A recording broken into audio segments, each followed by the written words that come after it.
मैं मैम आपकी science teacher. आज आपको क्लास 8 का chapter 4 metals and non metals पढ़ाऊंगी, ठीक है। तो इसका नेक्स्ट टॉपिक पढ़ाऊंगी डिस्प्लेसमेंट रिएक्शन यानी विस्थापन क्रियाएं क्या होती हैं, ठीक है। तो सबसे पहले एक हम रिएक्शन करेंगे। आयरन नेल को कॉपर सल्फेट के सॉल्यूशन में डालेंगे तो आयरन सल्फेट बनेगा और कॉपर बनेगा। अब इसमें डिस्प्लेसमेंट क्या हो रहा है, आयरन जो है कॉपर सल्फेट के सॉल्यूशन से कॉपर को डिस्प्लेसमेंट करके आयरन सल्फेट बना रहा है, ठीक है। इसी तरह जिंक कॉपर सल्फेट के विलयन में डालेंगे तो जिंक सल्फेट और कॉपर बनेगा। तो जिंक क्या कर रहा है, कॉपर सल्फेट के विलयन में से कॉपर को डिस्प्लेसमेंट कर दे रहा है और जिंक सल्फेट बना रहा है। इसके लिए हम क्या करेंगे, इसके लिए हम एक एक्टिविटी करेंगे। 5 बीकर लेंगे, 5 बीकर लेंगे, 100 ml वाला 5 बीकर होना चाहिए और उसमें 50 ml वाटर डालेंगे सब में। फिर उसमें बीकर ए में क्या डालेंगे, कॉपर सल्फेट और जिंक डालेंगे। बीकर बी में क्या डालेंगे, कॉपर सल्फेट और आयरन डालेंगे, आयरन की नेल डालेंगे। सी में क्या डालेंगे, जिंक सल्फेट और कॉपर की टर्निंग डालेंगे।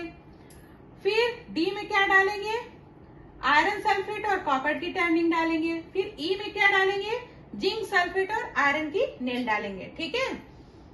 अब हम थोड़ी देर तक इस सॉल्यूशन को बिना हिलाए ऐसे ही छोड़ देंगे, ठीक है।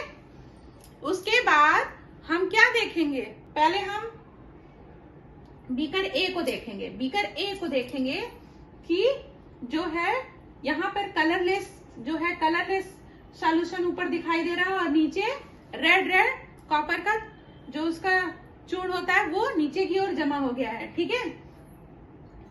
तो जिंक सल्फेट का जो है कलरलेस सॉल्यूशन यहाँ दिख रहा है और नीचे कॉपर जमा हो गया है, ठीक है। तो जिंक कॉपर सल्फेट के विलयन में जिंक जो है कॉपर सल्फेट के विलयन में से कॉपर को डिस्प्लेसमेंट करके क्या बना दिया, जिंक सल्फेट बना दिया, ठीक है। तो ये हो गया। और अब हम दूसरे बीकर में, बीकर बी में देखेंगे। बीकर बी में क्या हुआ, आयरन कॉपर सल्फेट के विलयन में से कॉपर को डिस्प्लेसमेंट करके आयरन सल्फेट यहाँ बनाता है और नीचे क्या होता है, कॉपर नीचे की ओर जमा हो जाता है, ठीक है।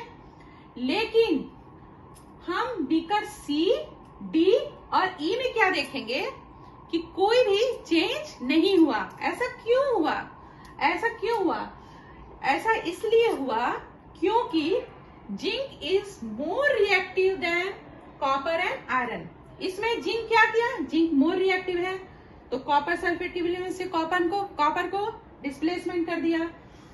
यहाँ कॉपर जिंक से क्या होता है, लेस रिएक्टिव है तो जिंक सल्फेट के विलयन में से जिंक को क्या किया, डिस्प्लेसमेंट नहीं कर पाया।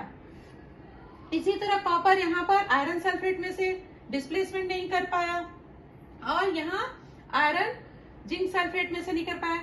तो इनमें कोई भी चेंज नहीं हुआ, वह वैसे के वैसा ही रहा।